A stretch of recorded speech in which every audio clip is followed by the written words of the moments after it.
s'effondrer parce que le Bitcoin, c'est la blockchain. Donc la blockchain, c'est là pour durer. Et on est passé de 20 000 à 6 000.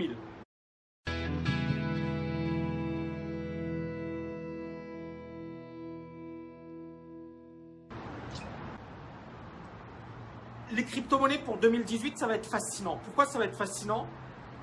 Parce que, bien évidemment, ça peut totalement disparaître, comme ça peut exploser. En fait, il y a plusieurs enjeux. Il y a tout d'abord les États, comment ils vont réagir. On a déjà vu Macron, on a déjà vu effectivement au plus haut niveau de l'État des gens dire il va falloir légiférer tout ça. On a vu Facebook récemment dire j'arrête la publicité. Alors ça peut vous paraître anodin et vous pouvez vous dire ouais mais pourquoi Facebook? Parce que justement, je ne sais pas si vous avez noté un peu ce qui se passait récemment sur Facebook, mais on a été aspergé et inondé de publicité sur les crypto-monnaies, de publicité sur le Bitcoin, par des courtiers logés dans des paradis fiscaux et compagnie. Et ces courtiers se sont gavés. Nabila et compagnie, bah, c'est eux qui financent tout ça. Donc ils ont vraiment joué un max sur la bulle. Et Facebook a dit il y a eu tellement de scams, il y a eu tellement d'arnaques qu'on va arrêter toutes les publicités sur les crypto-monnaies. Est-ce que Facebook perd de l'argent? Bien évidemment, mais ils savent que c'était malsain. Et c'est la raison pour laquelle ils ont dit on arrête. Et ce qui me dérange avec finalement les cryptos, c'est que beaucoup de gens vont dire c'est anti-système. Les cryptos, c'est anti-système. Le Bitcoin, ouais, c'est bien, on va envoyer balader les banquiers. Et en fait, ces gens-là sont naïfs. Les gens qui disent ça sont naïfs. Pourquoi? Moi, j'ai été récemment au Blockchain Summit à Dubaï. Et Blockchain Summit, il y avait beaucoup de ICO, beaucoup de personnes travaillant dans le domaine des crypto-monnaies. Et je ne vais pas vous dire que j'étais étonné. Non, je n'étais pas du tout étonné. Mais en fait, la grande majorité, c'était des banquiers. Travaillant pour Deutsche Bank, travaillant pour des banques américaines, travaillant pour des banques françaises. Des grosses banques, des gros calibres. Des gars, c'était des gros calibres. Et ces gars-là, ben, ils voyaient qu'il y avait de l'argent. Là, pas du gain. Ils voyaient qu'il y avait de l'argent dans les crypto-monnaies. Et il y a un gars, et là, c'est une histoire vraie, le gars, il est brésilien. Le gars, il parle plusieurs langues. D'ailleurs, il a bossé en Suisse. Il était banquier privé en Suisse.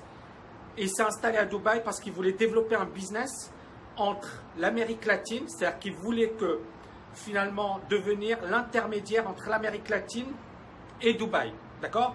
Pourquoi? Parce que Dubaï, bon, ça dessert quand même une grosse partie. On n'est pas loin de l'Inde, du GCC, donc c'est un gros marché.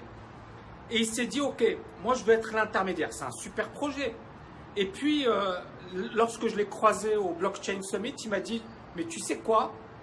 Je vais mettre de côté ce business et je vais créer quelque chose sur les crypto-monnaies. C'était juste avant le crack, encore une fois. Et quand je l'ai rencontré, ça devait être, voilà, le Bitcoin devait valoir quelque chose comme 16 000. Et il m'a dit, je vais miser gros. Et je lui ai dit, tu es sûr? Je lui ai dit, parce que ce qui s'est passé, c'est malsain. On a eu une hausse de fou. Et le gars, il m'a dit, non, non, je vais miser.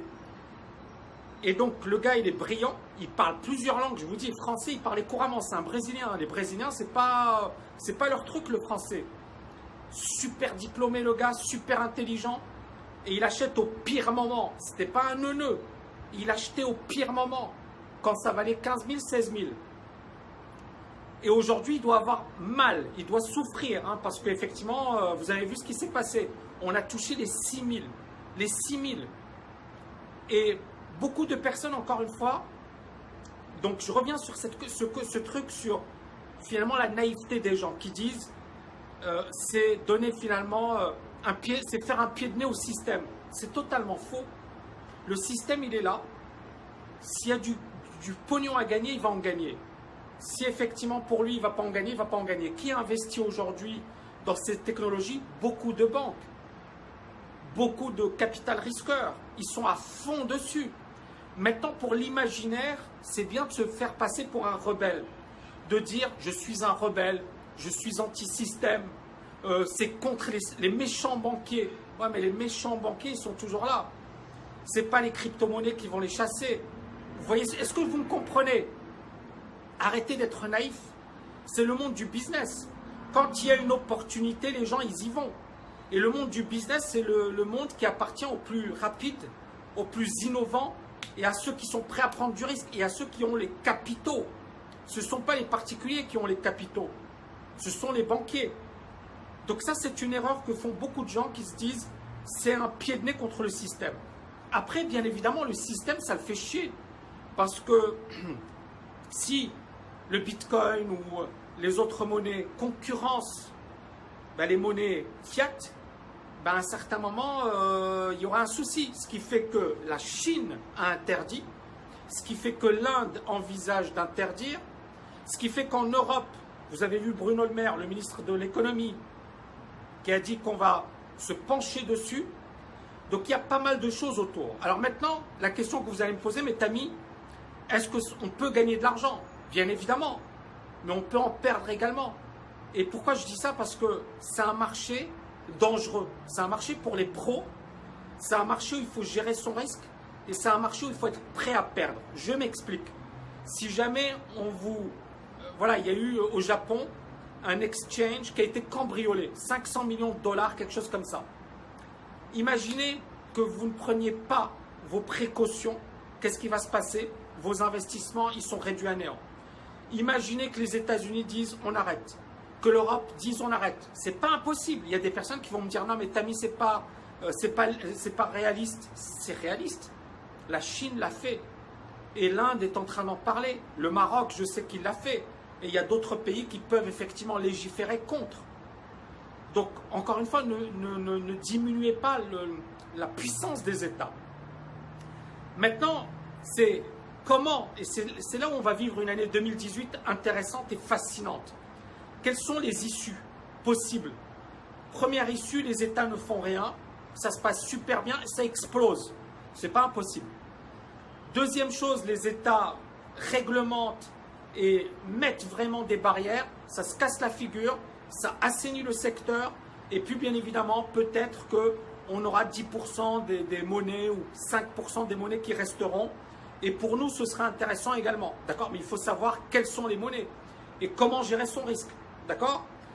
La troisième possibilité c'est qu'on interdise tout ça et que les États s'approprient finalement cette technologie et se disent bon la blockchain c'est génial, on les a laissés s'amuser un petit peu, on a vu un peu ce qu'ils faisaient. Maintenant, on va reprendre le dessus et on va reprendre ce qui nous appartient. D'accord? Donc, tout ça, c'est passionnant. Est-ce que j'ai les réponses? Je n'ai pas toutes les réponses. Est-ce que vous avez les réponses? Non. Est-ce que les États? Personne n'a la réponse aujourd'hui. Et c'est ça ce qui fait la beauté de la chose. La personne qui vous dit « je suis sûr de ce qui va se passer dans 1 an, dans 2 ans », elle vous raconte n'importe quoi. Personne ne sait de quoi sera fait demain. Je vous raconte une anecdote. Apple, c'était une super entreprise. Dans les années 90, cette société s'effondre. Personne n'en veut. Tout le monde dit Apple, c'est fini, c'est has-been. Il a fallu que Steve Jobs revienne, reprenne les choses en main pour que ça reparte à la hausse et que ça devienne la société de fous qu'on a aujourd'hui. Le point sur lequel j'ai envie de revenir, c'est finalement le fait que beaucoup de personnes investissent dans les crypto-monnaies et disent j'investis dans la technologie. J'investis, même si je perds de l'argent, c'est pas grave. J'investis dans la technologie. Et moi, j'ai envie de leur dire, mais vous êtes débiles ou quoi? On n'investit pas dans la technologie. On investit pour gagner de l'argent. Il n'y a pas de honte à avoir à se dire j'investis pour gagner de l'argent.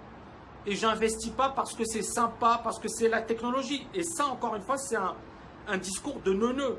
C'est un discours de gens qui sont soit hypocrites, soit qui ont honte de dire je veux gagner de l'argent. Il n'y a pas de honte à vouloir gagner de l'argent. Maintenant, tout le monde ne va pas en gagner. La grande majorité a investi en décembre 2017.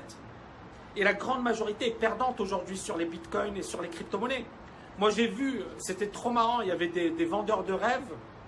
Ils disaient ouais, j'ai doublé mon capital en 1 semaine. Et les gars, ils disaient, ouais, j'ai doublé mon capital, c'est trop facile de gagner sur le Bitcoin. Sur YouTube, hein, véridique.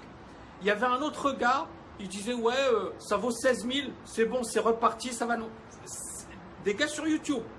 Un autre gars qui disait, le Bitcoin ne peut pas s'effondrer parce que le Bitcoin, c'est la blockchain. Donc la blockchain, c'est là pour durer. Et on est passé de 20 000 à 6 000. Est-ce qu'on va repartir à la hausse? Peut-être. Est-ce qu'on peut se casser la gueule? Peut-être. Est-ce qu'on peut ne rien faire pendant 3 années? Peut-être. Moi, je n'en sais rien. Tout ce que je sais, c'est que le marché a toujours raison. Je m'adapte au marché. Et beaucoup de personnes ne comprennent pas ce que je suis en train de dire, mais je vais le développer. En fait, quand on est sur les marchés, il ne faut pas imposer son point de vue. Il faut être humble, avoir l'humilité de se dire que le marché peut faire ce qu'il veut. Si vous imposez votre point de vue, vous êtes foutu. Si par contre vous vous dites, ben, le marché, il peut faire ça, il peut faire ci, il peut monter, il peut baisser, il peut faire du surplace. On est préparé psychologiquement à tous les cas de figure. Si on est préparé psychologiquement à tous les cas de figure, qu'est-ce qui se passe? Premièrement, on est moins stressé. Deuxièmement, on est dans le concret. C'est-à-dire que quand je vais me positionner, je vais me positionner pour de vraies raisons. Et à partir de là, bien évidemment, ben, c'est du trading. C'est du swing trading, c'est de la spéculation. Il faut avoir des qualités sur un plan psychologique, sur un plan technique. Il faut bien maîtriser la psychologie des foules parce que c'est de la pure psychologie des foules. Et ce sont toutes ces qualités qui vous permettront de faire la différence sur les marchés. C'est-à-dire que si vous êtes capable justement de comprendre tout ça, vous aurez des probabilités de gagner.